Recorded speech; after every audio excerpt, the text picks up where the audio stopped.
Hey everyone, good morning. Welcome to a new year. It's 2022. Hope you're feeling wonderful wherever you're connecting into to this broadcast from around the world. I can already see I've got people in the chat room, so and people watching, which is always lovely. Let's start this new year as we mean to go on. We've got a lovely comment here from Bob Yonker. Happy New Year, filled with love, peace, and blessings for all. I completely agree with that. I think that's a lovely sentiment. So this is part 2 of my 2022 forecast.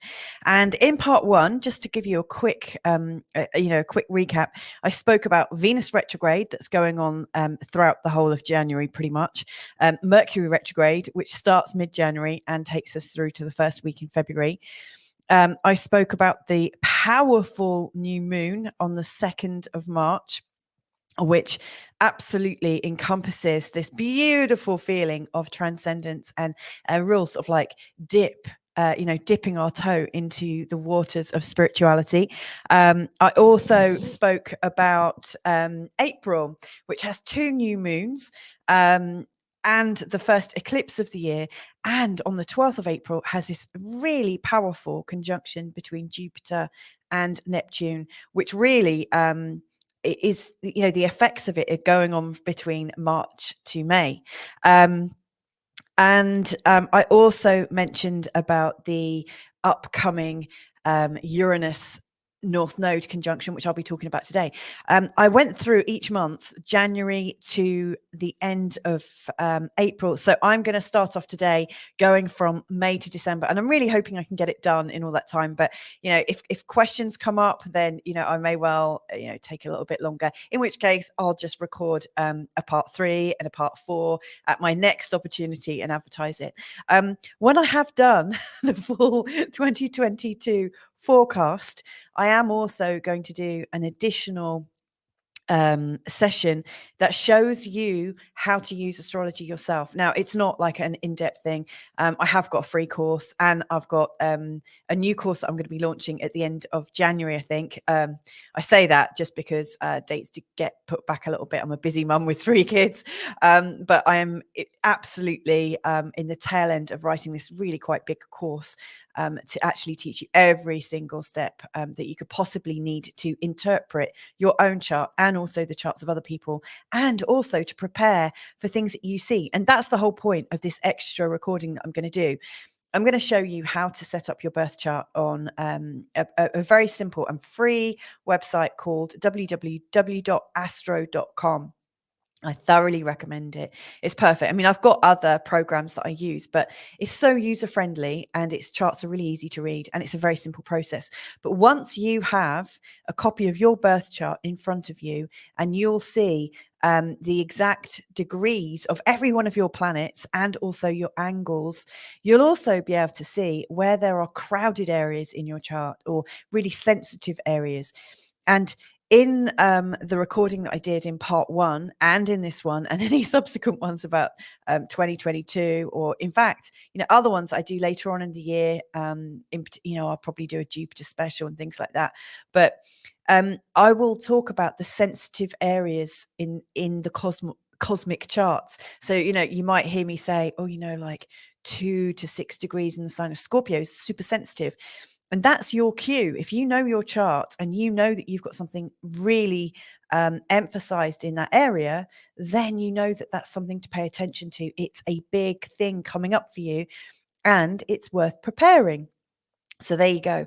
That's what I'm hoping to do. In fact, you know how people are talking about New Year's resolutions? I'm not sure I actually believe in them, but I do think I'm quite ambitious, and I always got lots and lots of ideas. That's how I work. But I've always got some kind of aim or an intention.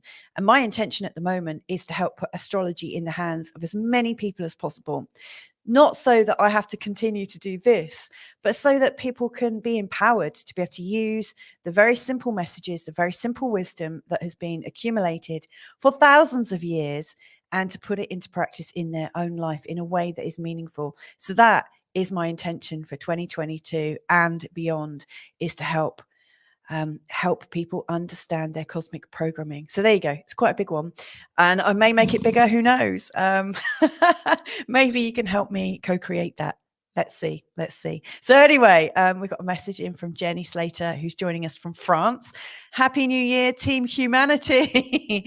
Love to the Munson family and Louisa. Love that. Thank you so much. I'm very, I'm hoping we get to meet in person this year. And who knows, we may well be neighbours at some point in the future. So that's lovely. Lots of lovely messages and whatnot.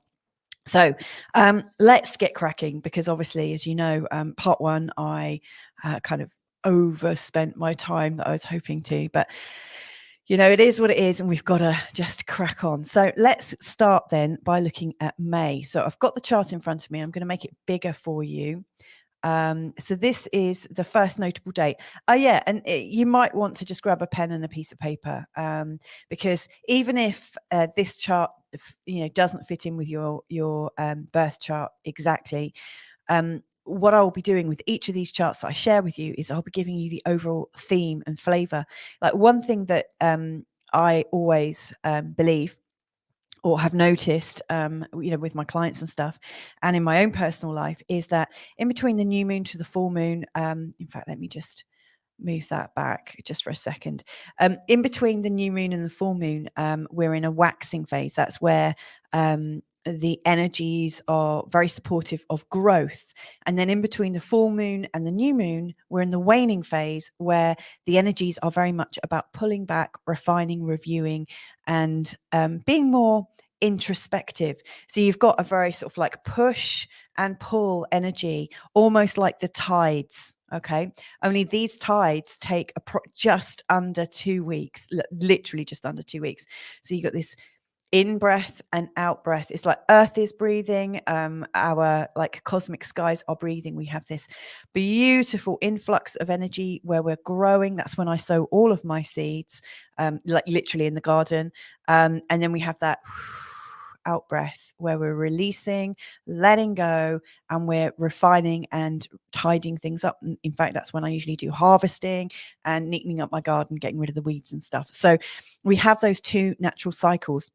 And so as I go through this, talking about the new moon, it shows a kind of new phase where we might want to set new things in progress. And so the charts that I describe give you the flavor for the following 2 weeks. And then every time I talk about the full moon, it shows we're at fever pitch energy wise, and it's time to reel it back in over the next 2 weeks. And I give you the flavor for it. I will also, on top of these new moons and full moons, I'll be mentioning about the solstices. So there's 2 solstices in this session, hopefully. So we've got the June solstice, the summer solstice, and then we have the winter solstice in December. And we also have the equinoxes. Now, I've already spoken about the March or spring equinox in part 1. And this one, I will be talking about the autumn equinox in September. Now, these solstice and equinox points, they arrive at 0 degrees of the cardinal signs. So the spring equinox is at 0 degrees in Aries. Then we've got the summer solstice at 0 degrees Cancer, the autumn equinox at 0 degrees Libra, and the winter solstice at 0 degrees Capricorn. These are like 4 points. Now, if you're looking at a compass, you'll have your like north, south, east, and west. Now, on a birth chart, we have these things called angles, which I think of as compass points. They are the things that show us the direction that we're heading in.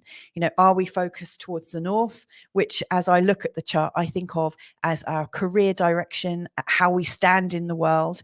Are we pointing towards the south? Is that where most of our activity is going on? As I look at the chart, I associate that the IC, or the angle to do with the home and our behaviors and our grounding and our childhood, it's our place of being private. I liken that to south.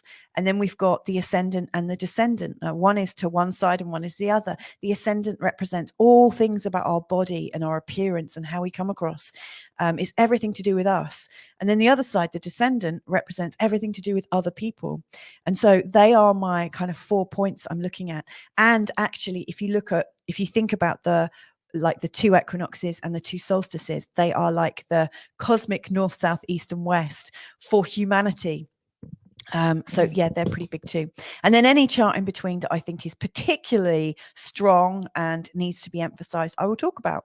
So for instance, when a slower moving planet changes signs, it sets a new scene in the theme of that planet. So in this session, I will talk more about Jupiter, because I think it is Jupiter's show this year. This is a real year of like Jupiter energy. Jupiter is the shining star, we can say.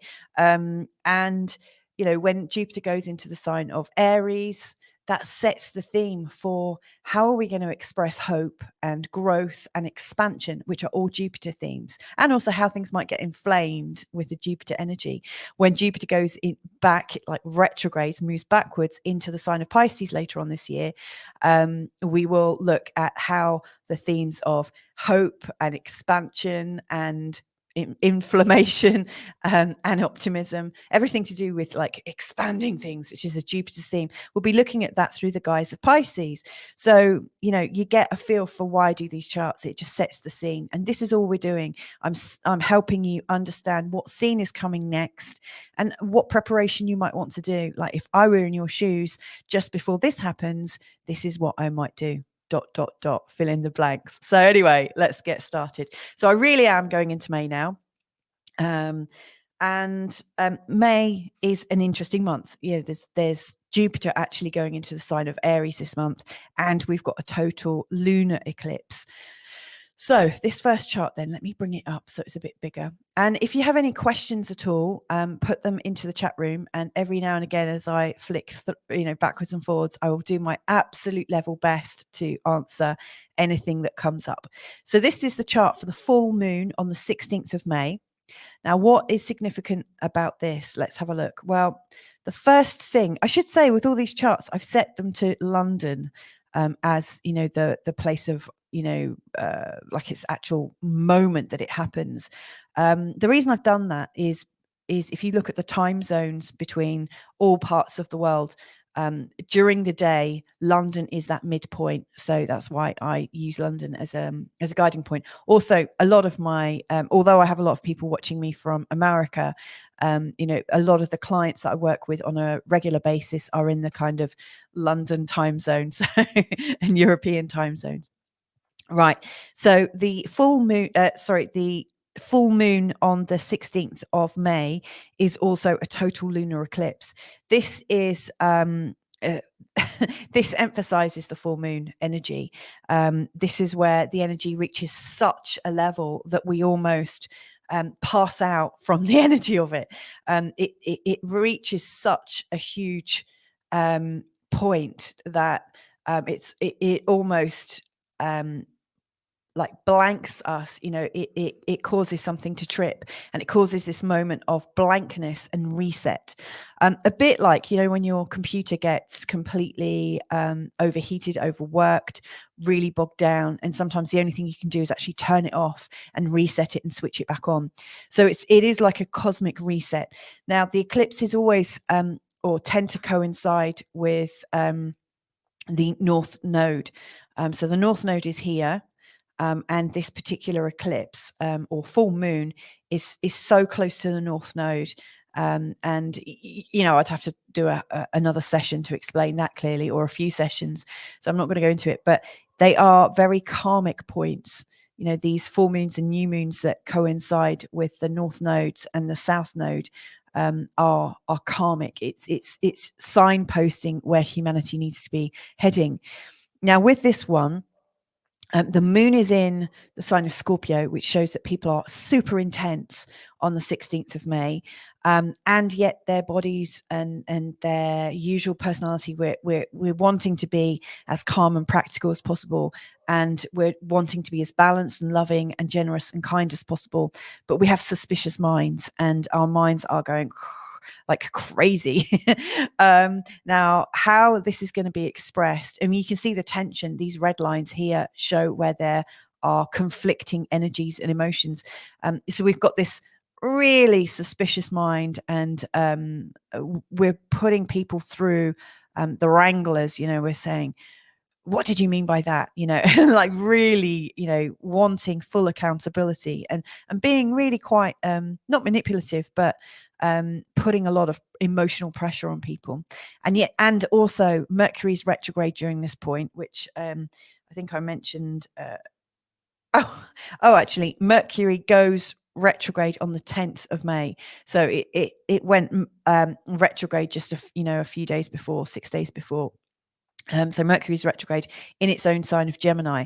So not only are we almost like bursting in our minds and getting very suspicious because our emotions are fueling that, but we're introspective. We're looking back over the past. We're thinking, okay, well, something doesn't feel right. My instincts, like the moon in the water signs, is particularly intuitive, but it's our intuitions are possibly leading us down the wrong path, or they're getting overemphasized.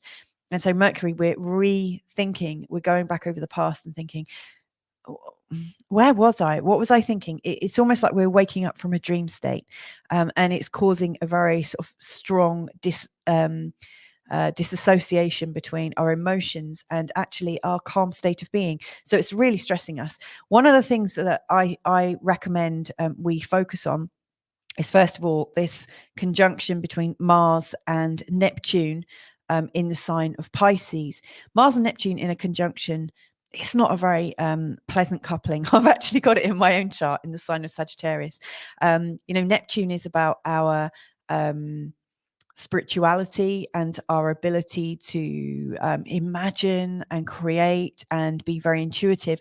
And Mars is very yangy. It's very much go, charge. It's our vitality. And so the two of them have got quite competing energies. And so it's sometimes very difficult to know how to balance your spirituality, or it causes energetic problems literally with your energy level. So a lot of people with that kind of makeup in their charts often suffer from lower self-esteem, where your imagination is so much and yet at the same time you're wanting to go off and do stuff. They're very sort of conflicting. It pulls you apart. But I can see that actually that kind of dynamic is helpful at the time of the full moon and the total lunar eclipse. What I would say is use this energy, use this reset time to imagine something that you can take action on, and also follow up on your instincts. You might be overdoing it. Like the intel that you get from your intuition might be too much to bear.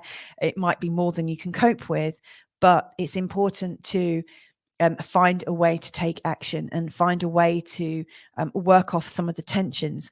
Also, what's going on that day is this very strong connection to Pluto from both the North Node and the Sun and Mercury and also the Moon. Now, Pluto is our transcendence, or our absolute letting go. Pluto is the deep, dark destroyer. It's death. It represents death. It represents the death of the ego, or possibly the body, but mostly the death of the ego and the changes that we might need to go through.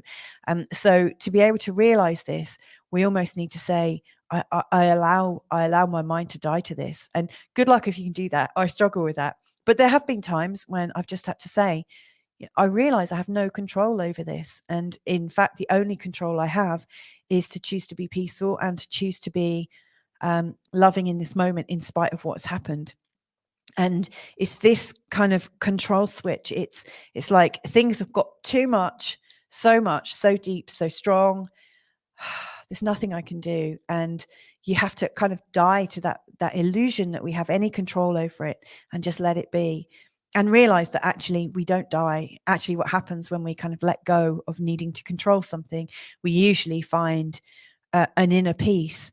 And then from that comes this yielding and the transcendence, or the resurrection. We get to live again. We get to experience again. So I do see the 16th of May as being a very, very full and interesting time. If you have anything in particular around this area, say 23 to 26 degrees in the sign of Pisces, that's strong, or something at 24 to 26, 27 degrees in the sign of Taurus over here, or Scorpio, then you'll be really, really feeling these energies. One other thing that I think is significant about this date is there's a conjunction between Venus and Chiron. Chiron's our wounded healer. Venus is the healer and flower and it's loving kindness. So the other thing that we absolutely need to pay attention to is loving kindness. How can we love ourselves and each other better?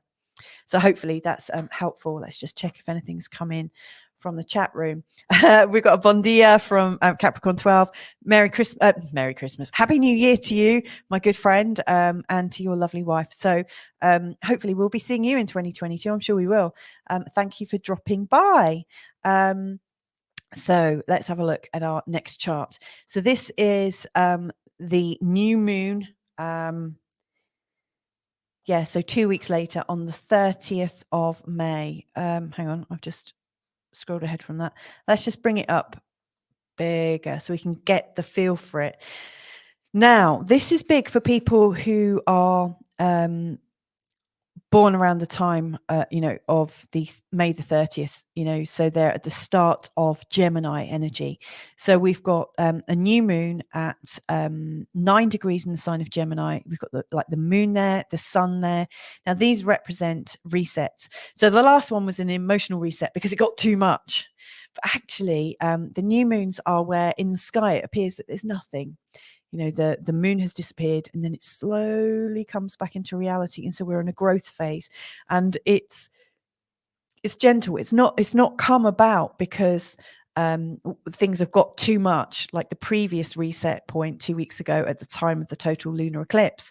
What this is we've emptied enough. Between the last full moon and this new moon, the moon has got smaller and smaller and smaller. We've attended to all of our emotions. We've let go of a lot of stuff. And this represents the point where we're left with a clean slate and it's time to start growing again. Again, it's that cosmic in-breath and out-breath. So we've breathed out and we're about to just respire bien, breathe in gently. There's the sun and the moon in the sign of Gemini. Now, Gemini is about our community. It's about our communications. It's about being interested. I see it like a little butterfly or a little bee. It flits from things to things, or little toddlers, in fact. Small people, they've really short attention spans, and that's perfect for Gemini. No offense to any Geminis listening now or later. Absolutely not. What I appreciate about the Gemini vibe is it's, jack of all trades. It touches lightly on many things. And that is the energy of this new moon. It's time to pick up little bits, look at what treasures are around us, what catches our eye, and we pick them up and like a little magpie, we put it in our bag and we go on. And that's what's going on with life. We're picking up little facts and getting little bits of information, and it's a gentle new start. What I love about it is its beautiful connection. Right now, at that time, we've got Jupiter and Mars in a conjunction in the sign of Aries. So even though I said it's kind of like a gentle pickup, it's actually got a lot of vitality behind it. So Mars is in its own sign and in a conjunction with Jupiter. We're starting to feel a lot stronger in ourselves. We're starting to feel a lot more independent in ourselves, and that's huge. That's really, really vital. Now I realize I need to go back. For some reason the chart that I needed to find hasn't shown up. Where did it go? Let me find this chart. I'm going to have to. There's a really important chart that I need to bring up, and that chart is the ingress, like the moving into a new sign by Jupiter. Jupiter moved into Aries on the 10th of May, and I didn't arrange my charts properly because it didn't show up. Let me just find it and share it a different way, because this is a scene setter. Hang on, where is it?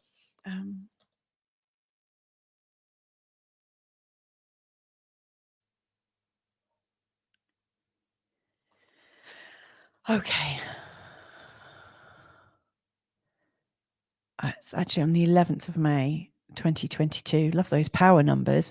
Right. Let me just change that share. What a wally.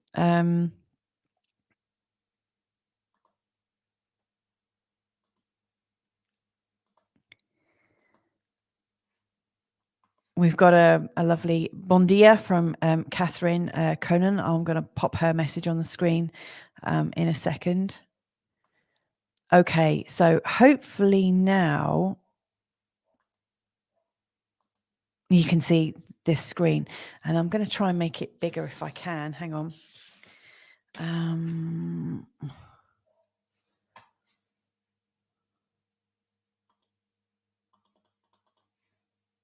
Okay, so that's bigger. So on the 11th of May, this is a big day, in particular for people who are an Aries, or people who really find the first day of spring as being quite important to them. We're talking about that 0 point Aries energy, which is like the beginning of creation. That's what it kind of equates to astrologically. Now, on this day, Jupiter, right down here, is at 0 degrees 0 in the sign of Aries. It's literally just moved from Pisces and it's moving into Aries. And Jupiter normally takes 11 months to go through, 11.8 months to go through a sign. Now, it sets the scene to do with our expansion. Before it went into the sign of Aries, we were looking at it in the sign of Pisces. It moved into Pisces a few days ago on the 29th of December. It zipped through Pisces. It's going into Aries, and I will share with you, it is later on this year going to zip back into Pisces for another couple of months. It's almost like it does its business in the sign of Pisces. It moves on. It's in a bit of a hurry, and then it thinks, "Oh, stop! I forgot. Let's just go back and turn the cooker off or whatever." It left the house a little bit too soon. So it's going into the sign of Aries, and Jupiter, where it goes, it creates expansion opportunities. It's about hope, growth, and optimism. It's also a planet associated with luck and us making our own luck. In particular, it's making our own luck in the sign of Aries. It is also about faith. What do we trust? It also shows authority. One of the things that's happened with the sort of times of pandemia that we've been going through for the last couple of years, Jupiter really spread that message far and wide, and also it was in the sign of Capricorn, and so we put faith in the governments and the authorities that were very Capricorn, so it's governments, farmer. And then Jupiter in this last year has been in the sign of Aquarius over here. And Aquarius really is the sign of scientists and the media, really. So, our attention, and we've given authority to media. Now, currently, up until May up until May the 11th, we've got Jupiter in the sign of Pisces, and that is more about spirituality. That is us becoming our own gurus, and us reflecting and drawing deep into either faith, our intuition, our sense of our higher self. We start actually listening again to ourselves, because we've suspended our intuition for a couple of years. It's been kind of knocked out, and it's coming back big style now. It is time. It's long overdue for us to reconnect to what we actually know in our hearts and what we sense. So we're going through 5 months of very strong sensory perception. And then when Jupiter goes into the sign of Aries, we're starting to actually be our own authority. We're starting to take action, and we are in this space of becoming our own authority, taking action. And from that, we're creating luck for ourselves. We're creating expansion from ourselves. We're creating growth for ourselves. If you think about it, the last few years, where's our growth been? It's been outside of ourselves. The sign of Capricorn, the sign of Aquarius, they're ruled by planets that are on the outer edges of the solar system. That always represents things to do with generations and governments and countries and continents. It's not very personal. It's not to do with us. And then in the sign of Pisces, when Jupiter goes there, it's about the cosmos, it's about the collective, it's about the universe, it's about our connection to source. Now that Jupiter is going into the sign of Aries, we're back into the personal domain. And this is our survival. This is us. There you go, my fist of authority there. This is us taking back our power in ourselves. We become our own power source. So there you go. Strong message.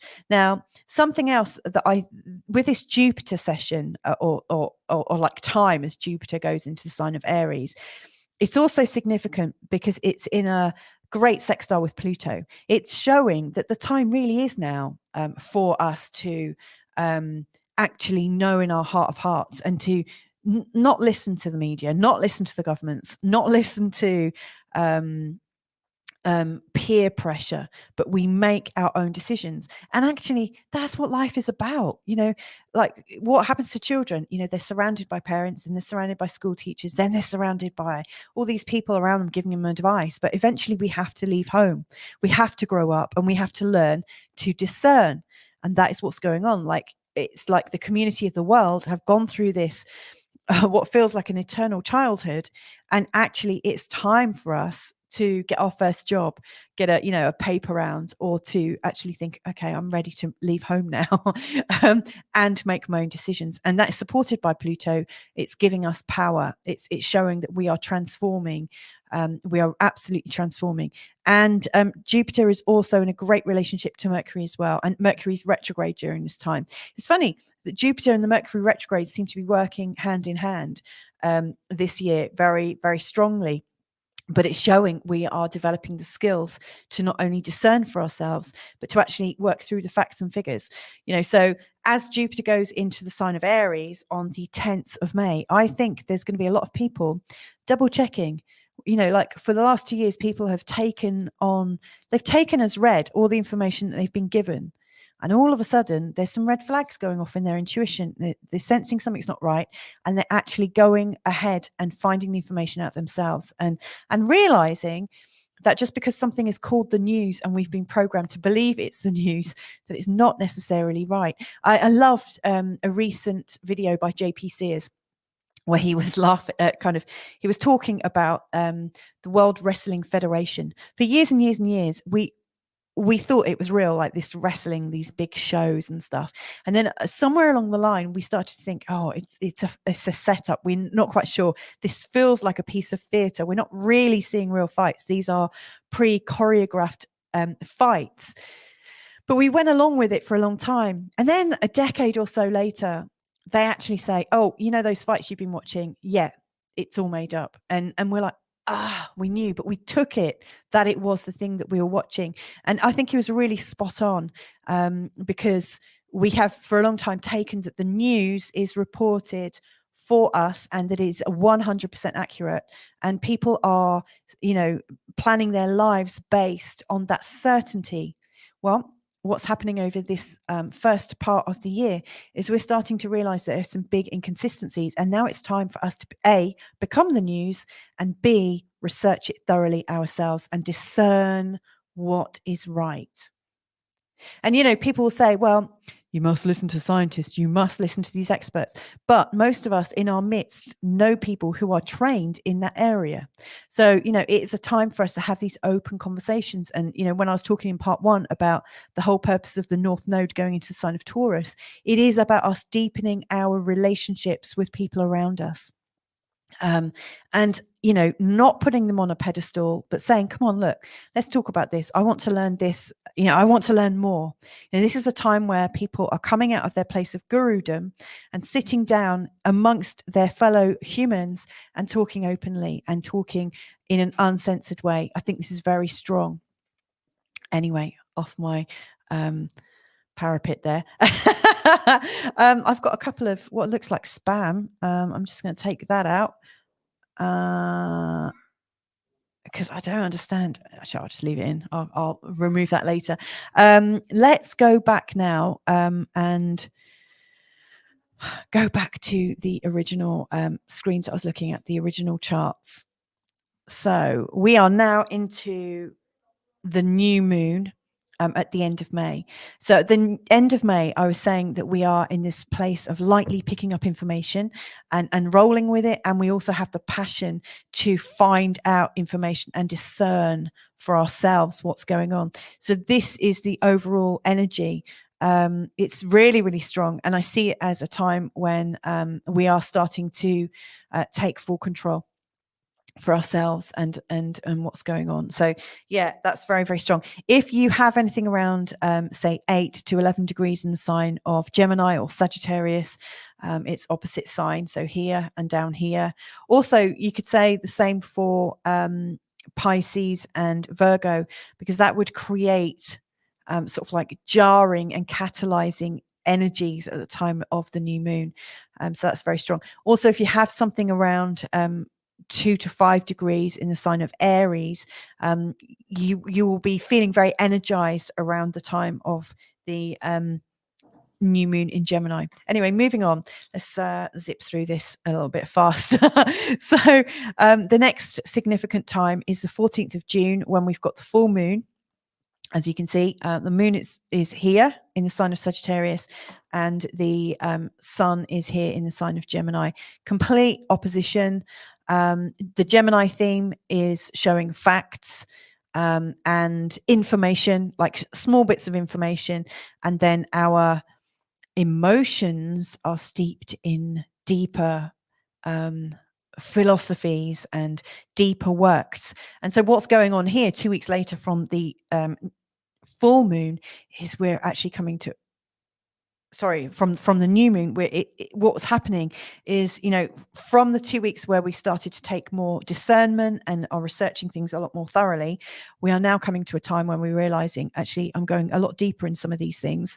And boy, there's a bit of conflict. I want to gather new information, but I cannot help but dive deep into the philosophies and the interwoven subjects around this, and it's causing a bit of a conflict. And so that's the biggest conflict going on. Also, they are both square to Neptune, and Neptune is a very tricky planet. So if you remember back in April, on the 12th of April, I mentioned, and that's in part 1, I mentioned that Jupiter and Neptune were in an alignment, causing a very sort of deep shift in us to remember our spiritual connection and to see the magic in life. If you're unable to do that, it's likely to come up and show as this huge deception that comes up, and a huge need to deceive ourselves, like we are actually doing it ourselves, and it's also happening around us. So we, it's almost like a moment in the Truman Show where it's like, whoa, what's going on? Or like you're in the thick of the Matrix, in the Matrix where Neo is going back and seeing like we're all in these like sort of egg things, and we're like batteries for some external force, having our life force sucked out of us. It's like, whoa, oh my God, I've woken up into a nightmare. So we're either having this nightmare around the 12th of April, or this magical moment of opening and connection. But this is coming up at the time of the full moon on the 14th of June. We've got factual information that we've researched ourselves, and there's something deeper kind of nagging at us, and kind of we're just like hearing a deeper voice and this instinct, not quite sure. And the relevance, or like, where these two bits of information collapse and coincide and crash into each other, there's this point of, oh my goodness, this goes much deeper than I was expecting. So quite a strong day. Other bits that are really cool about it is we've got this lovely grand trine between Venus and Uranus and Pluto and the Ascendant. The Ascendant is our immediate situation, our body, how we find ourselves. The conjunction between Venus and Uranus is loving insight, like masses of insight, lots of new information. But Uranus is the great shocker of the solar system. So we're being shocked, lots of things coming up that are making us go, oh my God, that's new. Oh my. So there's all this new stuff coming in, not necessarily hateful stuff, but new stuff, loving stuff. It's stuff that we're sharing, and it's kind of shocking and exciting as well.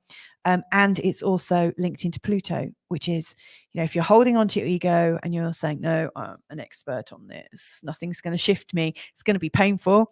But if you're like, wow, that's shocking. And then you think, okay, before you like dispel it, you sit with it and think, okay, what does this mean to me? And you kind of sit with it.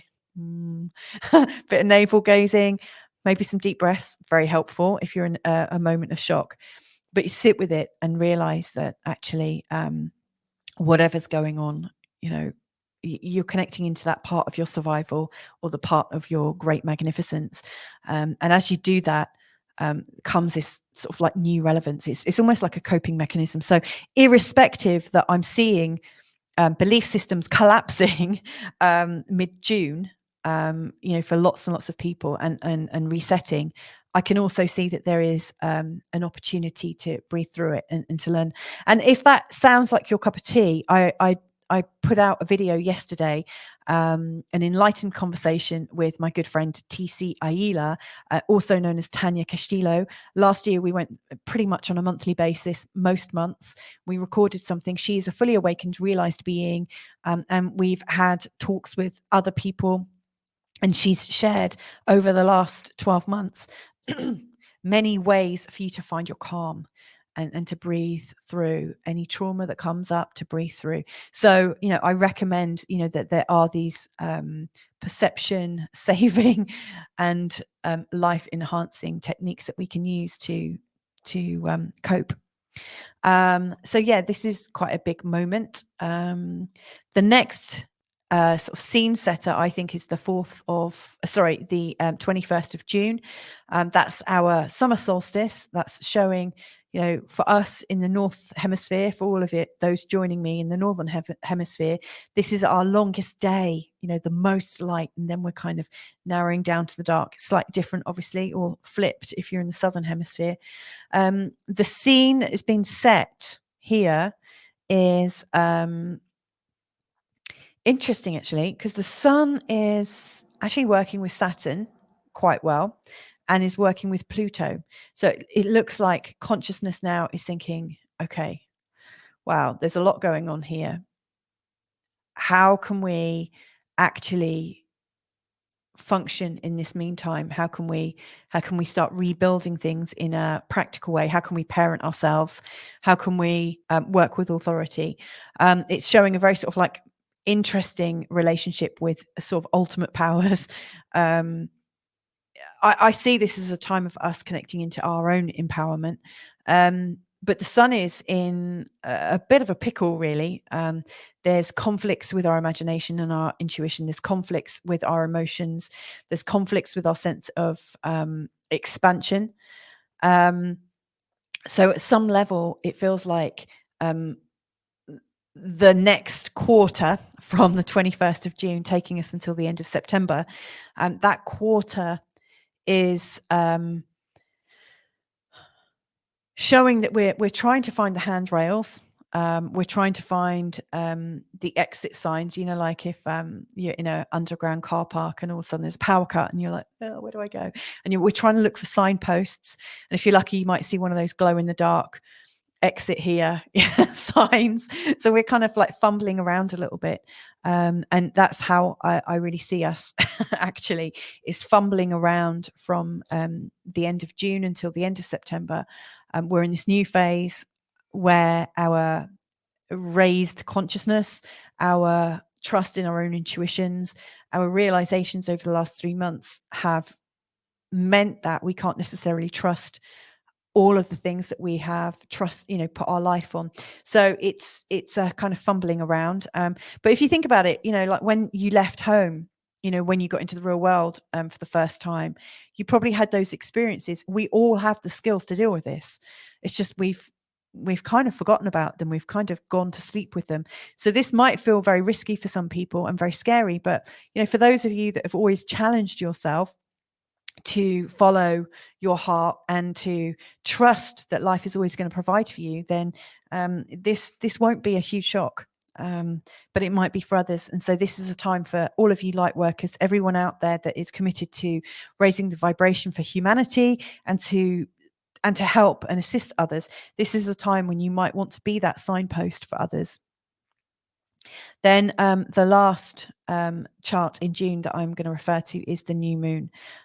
So if you have something at 7 degrees in the sign of Cancer or around Capricorn, so say 6 to 9, 10 degrees in those signs, then this is particularly big. We are soothing ourselves. We're maybe remembering. I think this is a time of remembrance. What we might need to do is remember that we have been vulnerable before and we've been okay. That, like when we're born, there are people there to look after us. When we are really, really tiny and vulnerable, like, in the womb, we are looked after, we are fed, we're nourished.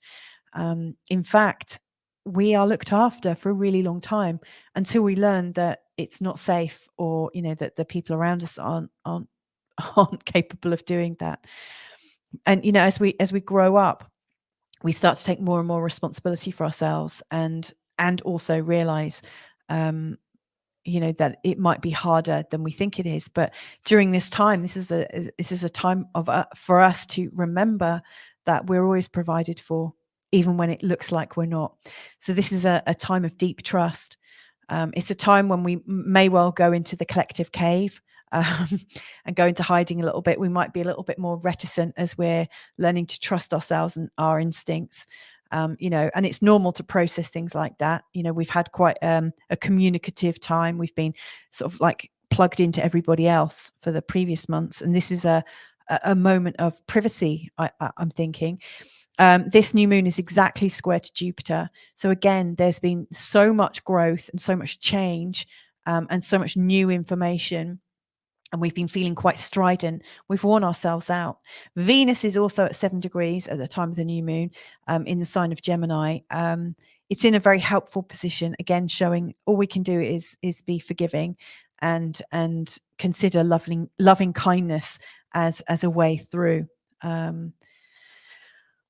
And also, it's really important to take everything as just information. Like it becomes very difficult when we personalize things and we say, "Oh, this has happened because this, and this, and this is what I did," and blah blah. And sometimes, we just have to say, "Okay, this is the information right now. This is the facts.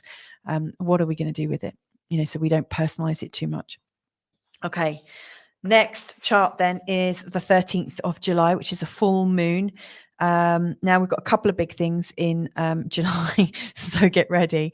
But before I do that, let's just see if there's any more comments. Oh, we've got some more people joining us.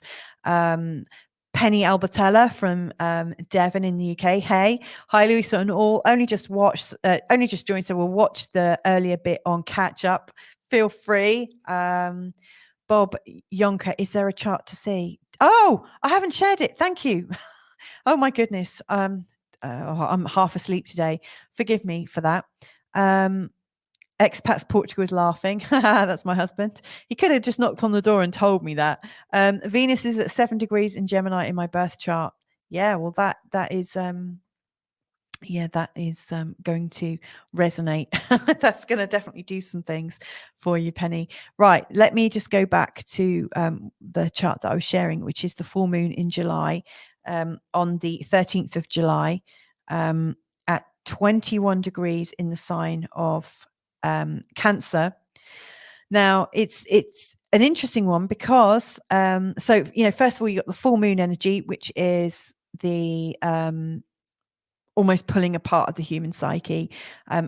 In this one, our emotions are almost cold. They're in the sign of Capricorns. I'm not saying Capricorns are cold, but we're slightly hesitant to go over the top. We're really trying to manage our emotions. And at the same time, in our personality, we're actually feeling kind of like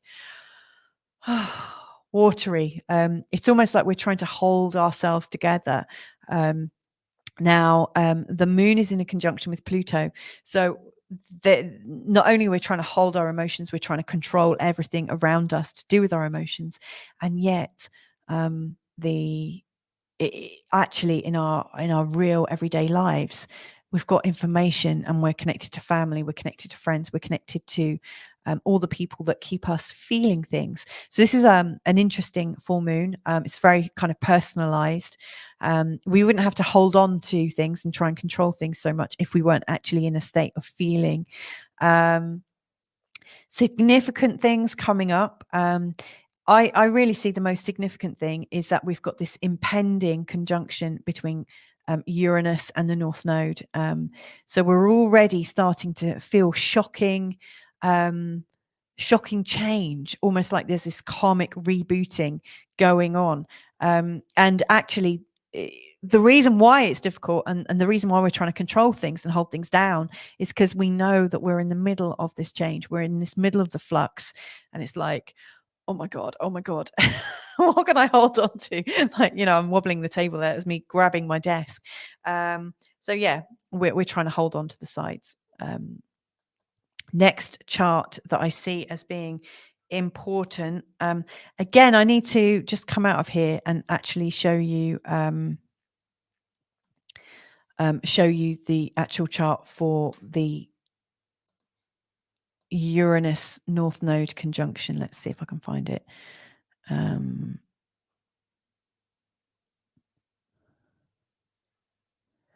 Oh, obviously not. I didn't put it in. Oh well. Let's just go back and share what I was sharing before. But anyway, the Uranus and North Node conjunction. Uranus is our shocker. It is all about new patterns. It's about technology, so don't be surprised about the level of new technology that is coming in.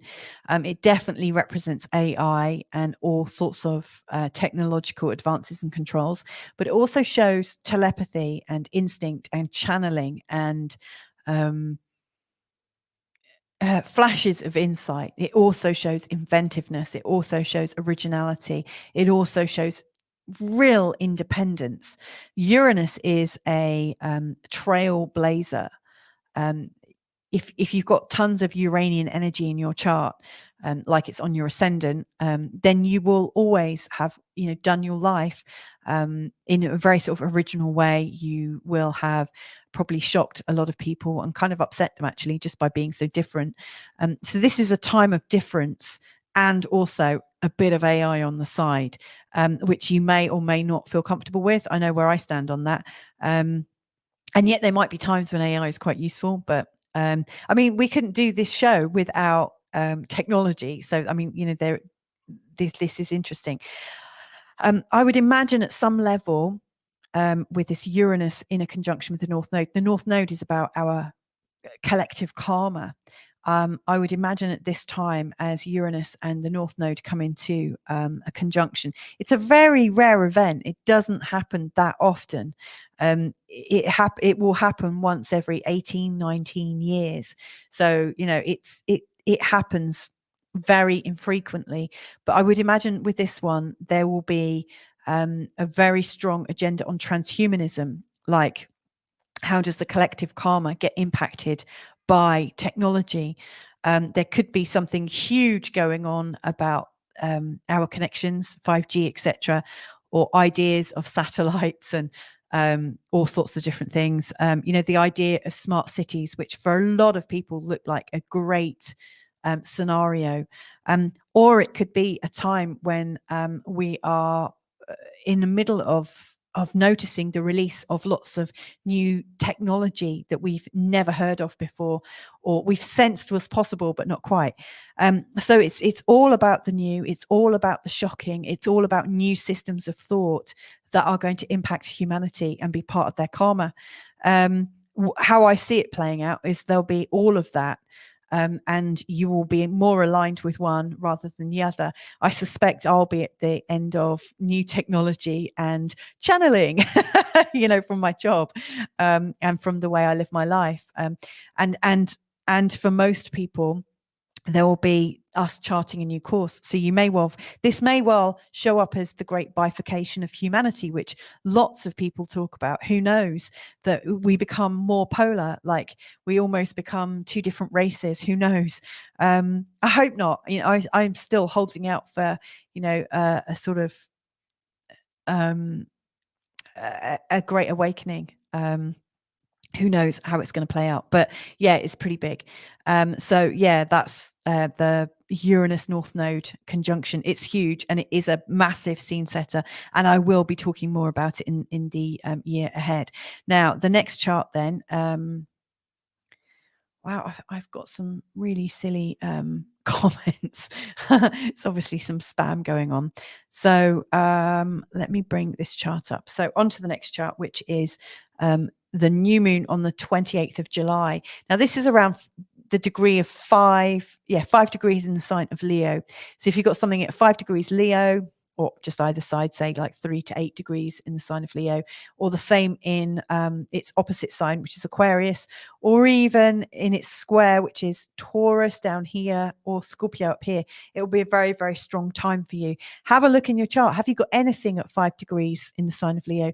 This is a new moon to do with sovereignty, to do with imagination, to do with color, to do with drama, to do with fun and our imaginations. It's very childlike.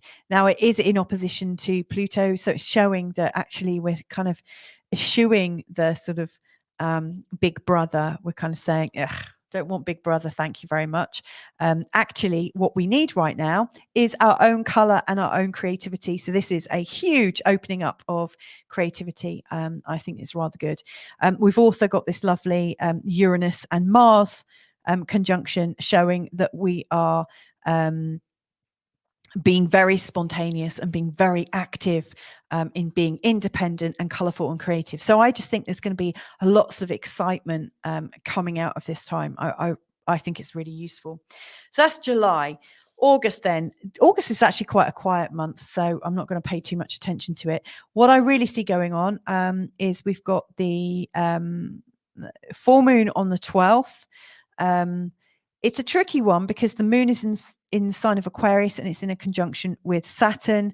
It's showing that, you know, we're trying to be as sovereign as possible. We're being colorful. And at some level, we feel like we're being told off. We're feeling like little children being told off by, you know, pseudo parents or whoever it is we're listening to. There's a bit of a battle going on in our psyches. What I see as a useful healing point is, and this is highlighted here with the fact that the moon and Saturn and also the sun are all connected to Chiron. That's our hidden trauma from childhood. As we deal with that, as we think, okay, where was I hurt as a child? Where did I rebel? Where did that come from? And as we answer all those questions and let go of that healing, we feel more integrated. So that would be my top tip for that time is just integrate, breathe through those conflicts in yourself and integrate the energy. Our new moon in August is on the 27th. If you've got something around 4 degrees, like 3 to 8 degrees in the sign of Virgo, or alternatively in Pisces, then this is going to be a very strong one for you. We are in a square to Mars, showing that we might be feeling a little weaker energetically. In fact, our mind-body system might really need a good reboot at this time. It's a time for us to eat better, sleep more. You know, we're in a worrying mindset. The sign of Virgo is huge on worries and sort of overcomplicating things in the mind. So it really is a time for as much simplicity, as much nature as possible. And actually don't take too much action. When we do that, we're going to be stressing ourselves out. It's the classic burning the candle at both ends scenario going on. There is a beautiful trine between Mars, Pluto, and Mercury. To me, that shows that we can, even if we're not taking action, we can still know about how we might take powerful action in our minds. So it's like we can write plans to help us feel a bit clearer, but it's really important to rest as much as possible. So as we go into September, then the full moon is on the 10th. That's in the degrees of 17 degrees Pisces and Virgo. If you're born in 1965, 66, this full moon is likely to trigger you because the position of the moon is going to be over your Saturn and your Chiron. I only know that because it's a really, really long and slow, painful process. I know the patterns of 65 to 66, like that's 1965 to 66. Also, the sun is going to be over the Pluto and Uranus conjunction. So there is this very, very strong feeling of fight or flight in those people who are aged between, say, 54 and 57.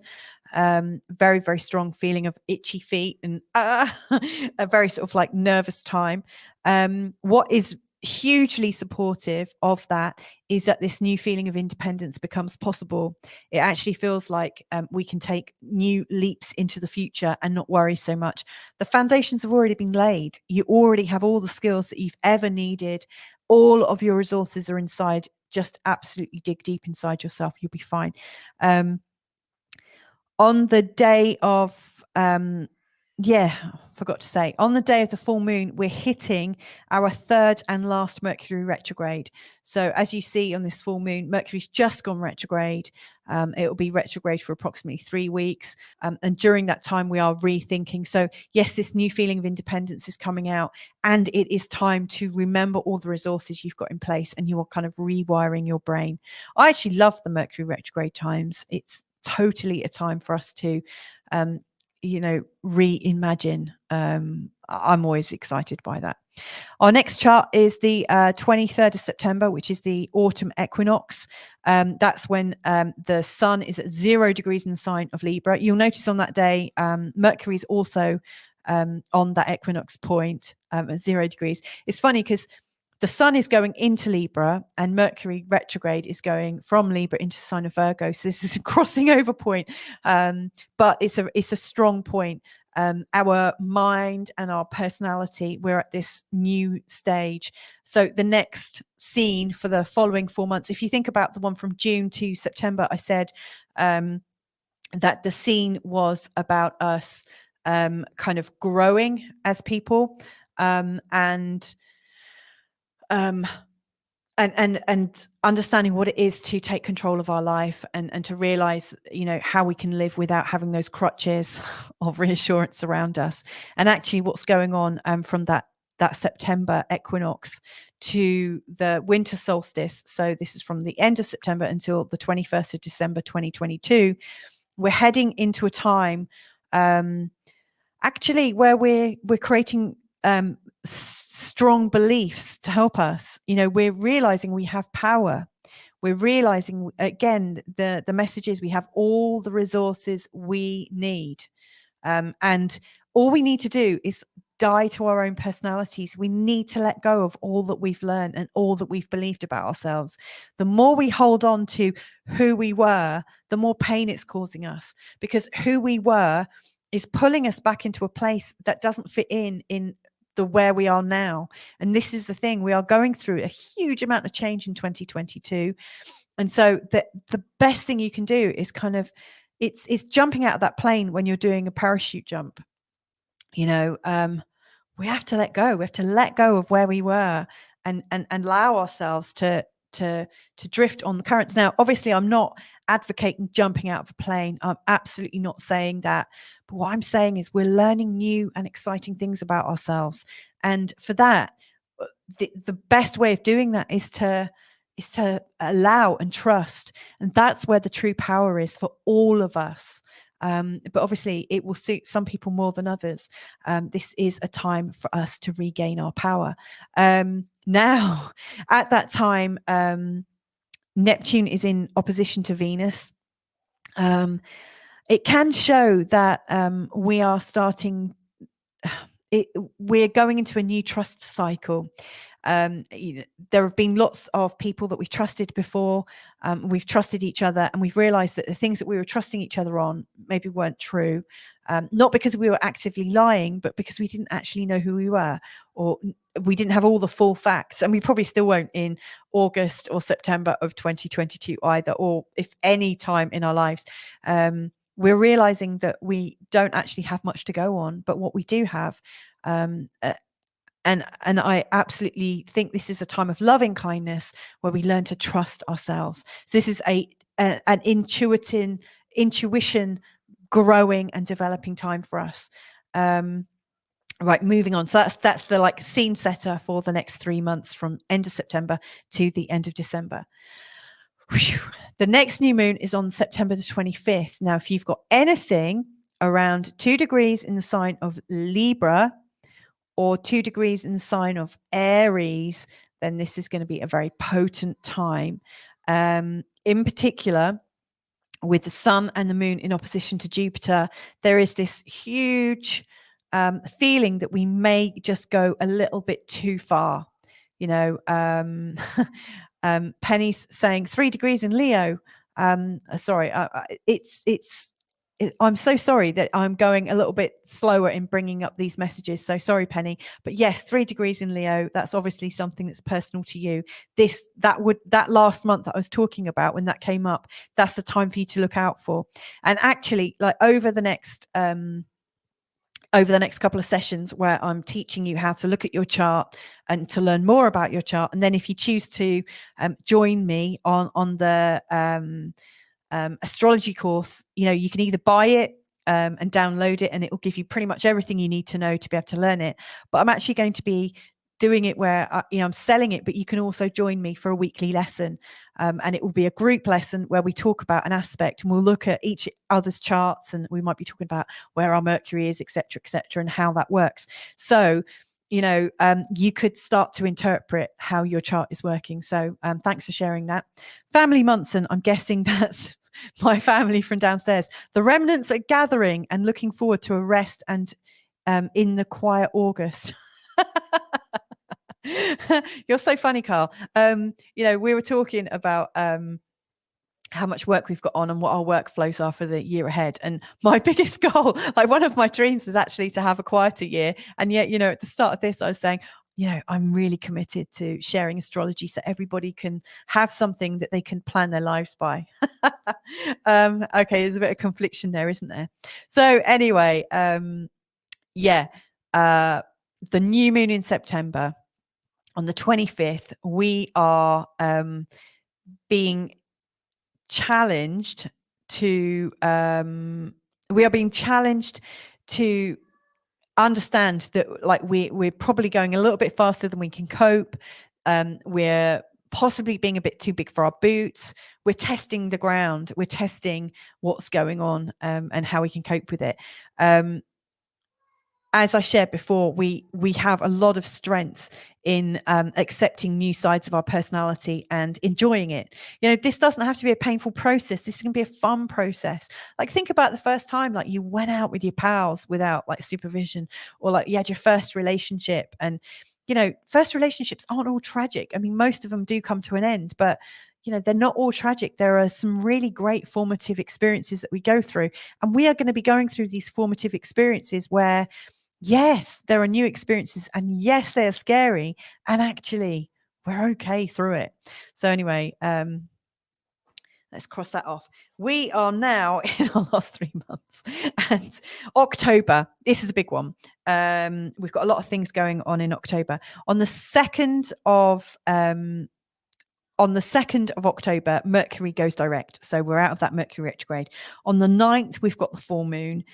On the 25th, we've got the new moon, which is a partial solar eclipse. Then on the 28th, Jupiter goes back into Pisces. And then on the 30th, we've got Mars going retrograde. It's pretty big. I just want to share this message from Ellie. She's saying, Happy New Year, each and every one of you, blessed soul tribe. Woo! And right back at you, Ellie. Thank you so much for joining us today.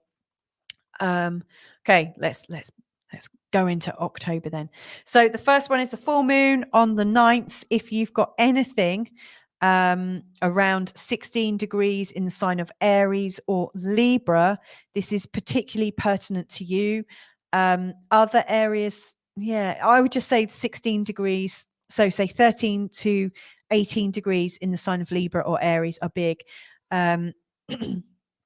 Anyone born in 1974 is going to find that one a particularly difficult one, because we will have our Chiron in aspect to the sun and the moon. That's showing that childhood issues are coming up in particular.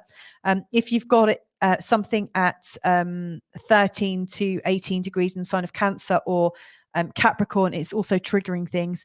It is a time for us to remember, like at some level we are like raring to go, absolutely like chomping at the bit to go, and yet we're also trying to kind of stay in tune with our fellow peers and friends and family and stuff. This is a time when we can be very, very much in conciliation and togetherness. This is a time when we do want peace and harmony, and yet as we're learning more about ourselves, there is almost like a selfishness or a self-care that's coming up. And it's, how do we reconcile self-care and togetherness? We've been taught really routinely for the last 2 years in particular, and leading up to it, but for the last 2 years, we've been taught that if we're self-caring, we're somehow being selfish, or we are somehow not doing what's right for the collective. If you listen to the media messaging over the last couple of years, it's like, you have to do this, because this is what everybody's doing, and if you don't do this, you don't care. And yet there's been lots of people who've wanted to self-care and look after themselves and not do what we've been told, but to do what's right for us. And so this is the difficulty. We're all wanting to self-care and look after ourselves now. And how do we do that whilst also looking after each other? I know we'll work it out. So I have full optimism on that one. On the 25th of October, we have got the new moon. Now, this is a really strong one. I love this. I love this chart very much, mainly because it's one that's going to affect me. Because, we always personalize things, don't we? 25th of October, then it's a big one for anyone that's got anything at 2 degrees in the sign of Scorpio, which I know is a huge degree in my family, in particular for me and Carl. We've both got planets there. In fact, Carl has his moon there, actually. So it's going to be an interesting one. This is a new moon that also is in a conjunction with Venus. So this is loving, it's deep, it's passionate, it's loyal. We are really coming into a feeling of togetherness. We are really feeling kind of powerful in our love and compassion. This is a time of forgiveness. I really see that us allowing ourselves to forgive ourselves, first of all, and each other. In fact, once we forgive ourselves, we don't even need to forgive anyone else, because once we forgive ourselves, we realize there is nothing to forgive. So I see that as a huge, deep release point. It is in a square to Pluto, which is apt because Pluto is the ruler of Scorpio. So this is all about forgiveness, and from there comes a sort of resurrection. It feels like we're being brought back together, and the more we fight it, the harder it is. But the more we just say, okay, I get it. I can't hold these other people responsible anymore. I have to just look at myself and realize, how have I allowed this to play out? How have I been involved in this? And as we are going through a process of forgiveness and letting go, deep letting go, and self-love, we are strengthened. Our immune systems, boom, they get stronger. Now, that's an interesting one, isn't it? They don't tell you that on the media. But there you go. Other things that I like about this chart is that Jupiter is in a lovely kind of magical connection, right on the cusp of Aries. Like Aries and Scorpio are both ruled by Mars. So there's this lovely sort of vitality that's coming to people. So it's almost like, let go of your shit. let it go. Just let it drop away. And as you let it drop away, comes the healing. What a shame, that we're only realizing that in October. So if you can listen to this and it resonates now, do it now. Don't wait till October. Do it now. Our next chart then is Jupiter going back into Pisces. So I mentioned right at the start that, Jupiter expands where he goes. He moves into another sign. It's like he leaves home, gets in his car, moves forward. Then he goes, oh, did I leave a window open? And he goes back. So what we've got from the 28th of October, sorry if my mic's going a bit funny. On the 28th of October, Jupiter is just realizing he's left a window open in the sign of Pisces. He's going back. He's saying, hang on, I didn't fully expand our consciousness and spirituality. Need to go back. There's some uncovered business. Let's go back. Come on. I can't fully expand until I've really allowed myself to drop into extreme spirituality, extreme calm, extreme consciousness. Let's reconnect with it. And Jupiter goes back in, dives back in, literally just before Halloween, when for those of you that know about Halloween, or Samhain as it also is also known, it's a time when the veils are at their thinnest, when we are almost seeing through dimensional walls. We see other things. That's why so many people talk to their ancestors, because their ancestors are around them. So we are diving back and we're realizing there's so much more. Crikey, how have I been so blinkered and blind? And we dive back in. And then 2 days later, literally the day before Halloween, we've got Mars going retrograde. Now, yesterday I mentioned about Venus going retrograde and said it happened only every 2 years and for 40 days and 40 nights, and it makes us re-evaluate. When Mars goes retrograde, it happens every 26 months, so just over 2 years. It happens for 2.5 months. It's a big one, and it stops our ability to think and act. It doesn't stop our ability to think or act, but we are not so hell-bent on moving forwards. We take our time. We almost feel a little bit like paralyzed. We're like, ooh, what do I do in this moment? And that is okay. We have to have those moments. It's really normal to have those moments. And it's happening in the sign of Gemini. So our action to know things is kind of on hold. It's like, whoa, I've been looking at information. I've been learning loads, diving deep back into spirituality here. It's not feeling so good. And then we're kind of in this space, almost like this holding tank and wondering how to go forwards. As Mars goes retrograde, actually what we're learning to do, and it's emphasized here with the Trine Saturn, is actually, it's one of those moments of holding still and holding the tension of it and knowing that as we do that, it's not going to kill us. It's very much a survival mechanism. We always feel like we need to, we're taught that we're going to fight or flight. But I think there's another space, and it's not rabbit in the headlights and it's not ostrich head in the sand. It's actually meditation, and like with meditation or holding still, holding everything and realizing we can actually be okay. We can breathe through it. We're not avoiding anything. We're open. We can see what's around us.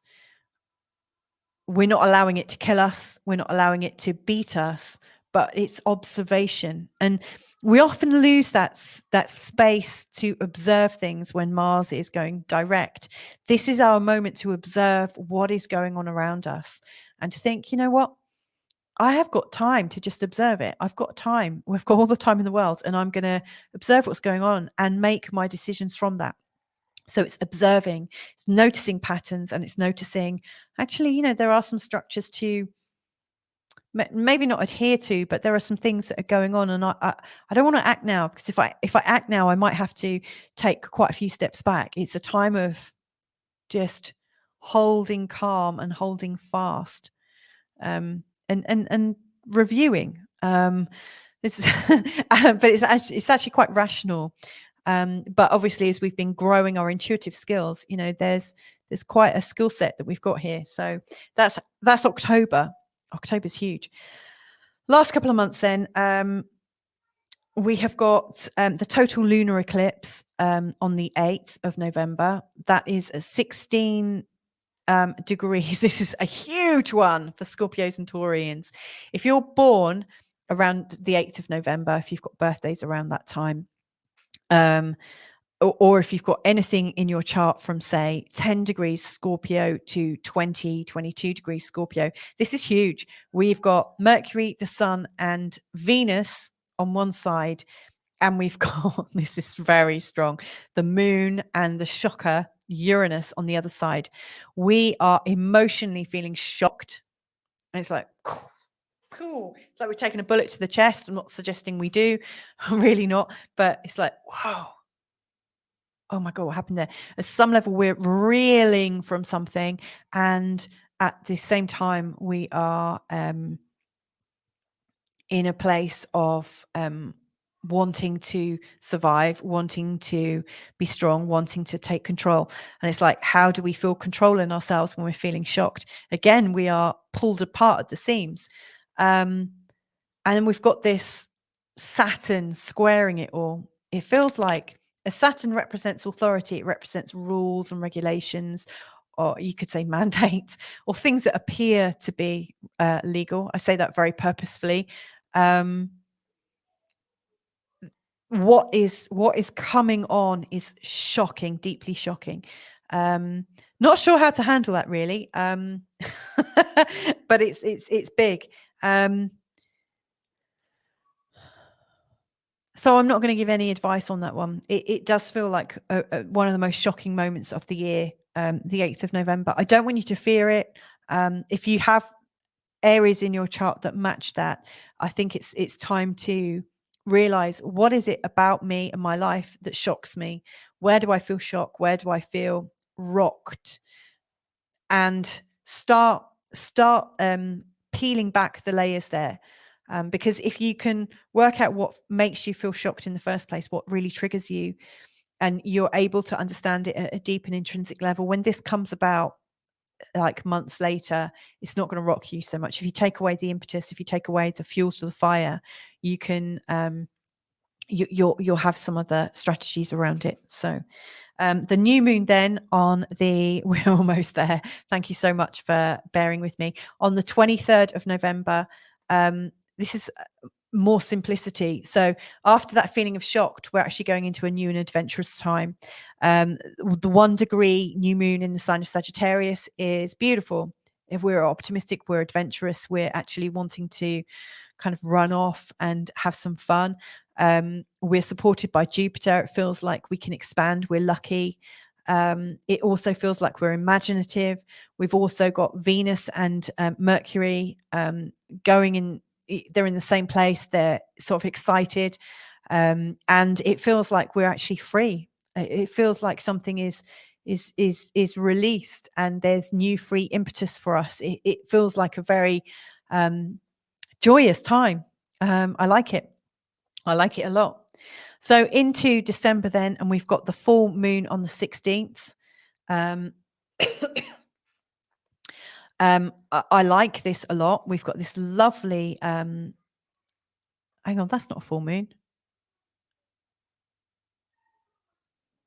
What am I looking at here? That's not a full moon at all. 16th of December 2022. That's not right. That's not a full moon. The moon's there. The sun's there. Okay. Well, I'm moving away from that one because it's not the right details. I see what I've done. The full moon is actually on the 8th. It's at 16 degrees in the sign of Sagittarius. I tell you what, I'm going to leave that one purely. I've obviously typed it wrong, but this is quite a long recording, and I just don't want to delay it any longer. We are literally in the last few charts, and I will be talking more about that full moon, in my other updates. So later on down the line in 2022, we can do that. Given that I'm presenting 22 charts, it's and doing it on New Year's Day, I'm okay with making a few mistakes. Now, this is a big one, which is literally just the day before the solstice. It's actually on my birthday, the 20th of December, 2022. Jupiter is finally going into Aries for good. It's covered up. It's, it went back into Pisces to talk about spirituality, to get us to really dive deep. And actually, on the 20th of December, 2022, this is our experience of sovereignty and of being really in charge of who we are, taking ourselves as the true creators in our own lives, and possibly also feeling like connected to the overall source of all of everything, which you might call God, you might call Jesus, you might call anything. I call it universal energy or source, or my higher self, or like everything. We all have our own terminology, but it is our connection. It is that feeling that we're in charge of what's going on in our own lives. On that day, there's a lovely sort of connection with the moon and Neptune. It feels like, even though we've got courage and hope and optimism, but it's coming from our intuition and our strong psychic urges. It feels like we know ourselves a lot better. Chiron and Mars, they're both retrograde, but they're both in a really supportive relationship to each other, showing that we are, again, being courageous. We've learned to face our fears. We really have learned to face our fears. And we've learned that when we do that, they're often not as worrying as we thought they were. We've still got the Uranus North Node Conjunction going on, which is beautifully connected to our relationships and Mercury. It's showing that we're forming new ways of being with our partners and our family. What we've learned about ourselves has taught us something new, and that is we're now having to adapt all of our relationships and our family bonds and stuff with this new information, this new way of being. So I see Jupiter going into Aries finally on the 20th of December 2022 as a really great way to end the year. This is us relating to our lives on a completely new grounding. I love it. And then the next day we've got the solstice. The solstice is great. It's just at that 0 point in the sign of Capricorn, and it's square to Jupiter, showing that our expansion over the next few months, taking us to the start of spring in 2023. It's showing that our growth as individuals is still quite exciting, and we might go over the top. We also might be a bit fearful of it, but it's okay. We're working together. We are on a path of growth. Also, Mars is in opposition to the moon at that time. It's also showing that we are courageous. We are learning how to move forwards, and we're learning the true cost of moving forwards just based on our emotions. I would really say emotion versus intuition and knowing. Knowing is something that comes from within, and emotion is almost like this not very powerful place to be. A lot of people put a lot of store on emotions and say, I'd be nothing without my emotions, my ability to feel. Actually, that sometimes we've been brainwashed, I think, into believing that we should follow our emotions and put all of our energies on our emotions. And when we do that, we stop actually listening to what we know and what we feel. Like sometimes we might be in the middle of a breakdown of some sort. I'm sure you've all experienced it, where you felt super emotional, and yet there's been a voice in your head saying, why are you being like this? I'm right? I'm not the only one that's done that, where I can feel myself like blowing up and flowing and this, that, and the other with some bigger emotional outburst. And yet at some point there's this quiet voice in my head saying, that's not real. You're blowing this out of proportion. So as we're moving into this new quarter, taking us until the first day of spring, we're taking baby steps. We're learning how to be with our new adult skills. And when I say adult, I'm not saying that all of us are kids. I'm talking about the sort of collective humanity. We're learning how to be adults again. We're learning how to be adults with a new mindset, a new place of being. And it's going to get messy, and one of the great learnings of that time is that actually our emotions can cause us to make lots of rash decisions and judgments about each other. And actually it's about our knowing, our intrinsic knowing, that's going to move us forward. So I take that as a really optimistic moment in time.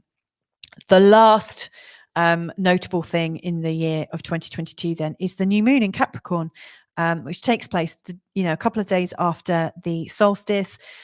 We've got the sun and the moon at 1 degree in the sign of Capricorn. This is us starting again with becoming commercial.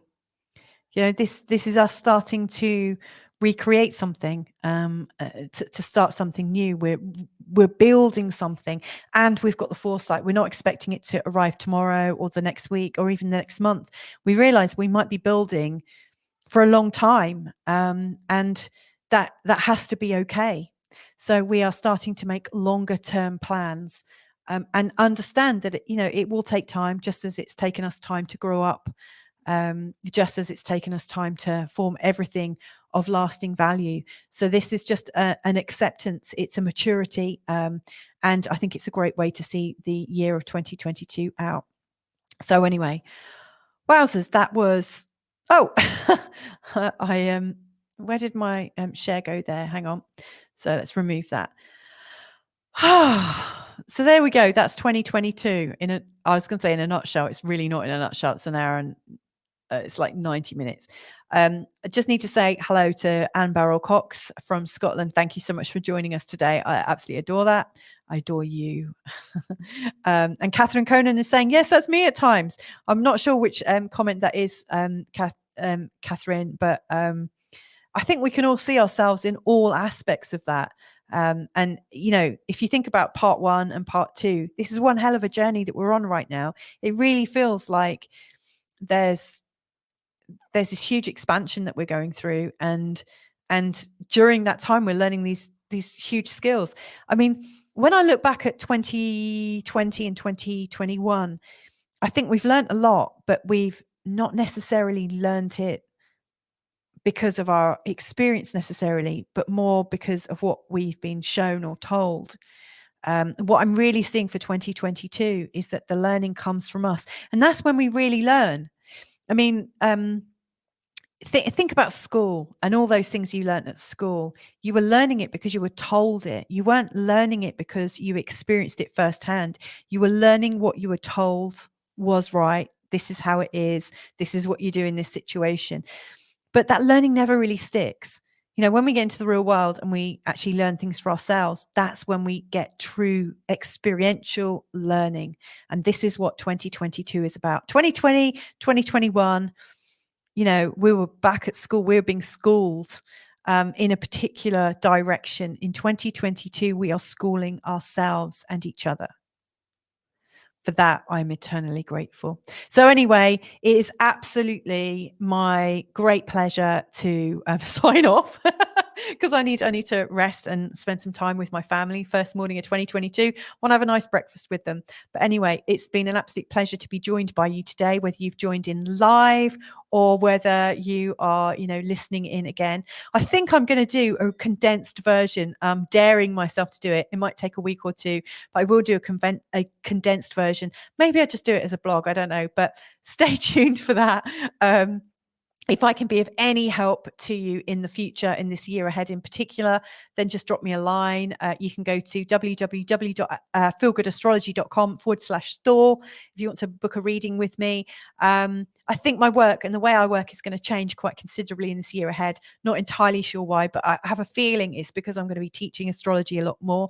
So if you're motivated or inspired to put the learning of it into your own hands and to take control of your own destiny fully, then let me know, and I will let you know when my lessons start, because how I'm seeing it right now is that I will do a Zoom call or a StreamYard call once a week at a certain time, and we'll cover a subject. You know, you'll have your charts, everyone else will have their charts, and we'll cover a subject. It might be Mercury, it might be Venus, it might be the second house, you know, but we'll go through every aspect and house and planet, and we'll just do it on a week by week basis and just kind of dive right in and get really up and clear and personal about our cosmic programming. Anyway, a few more messages and then I'm going to sign off. Anne is saying, so true. Bob Yonka is saying, phew, what an exciting time ahead. Thanks for all the insights. Blessing to all as we navigate the new. Yeah, and Bob and Karen, I will be in contact with you later on today, I think, or possibly Monday morning now, actually, is probably more appropriate. Capricorn 12 is saying, thank you so much, Louisa. 2022 looks like an amazing year. I'm feeling full of personal positivity and potential that will be reached. I'm really feeling it with you. I'm excited. I'm not saying, but that by the end of 2022, we're going to be home straight. Like, does that exist? But I think things are going to be a lot clearer for, you know, a lot of us. And we're just kind of riding out this storm. Thanks, Louisa. Fascinating as ever. Love that. Thank you so much, Penny. Catherine, Conan. Actually, it's Kate. That's how I know you. Kate, obrigada. Oh, de nada. And I'll see you tomorrow, by the way. So thank you so much for joining me today. Love you heaps. Remember, I'm just an email away. It's louisatannermunson@gmail.com. I love you lots, and we'll speak soon this year. Take care. Enjoy your first day of 2022 and see you soon. Bye for now. And just one last message as well.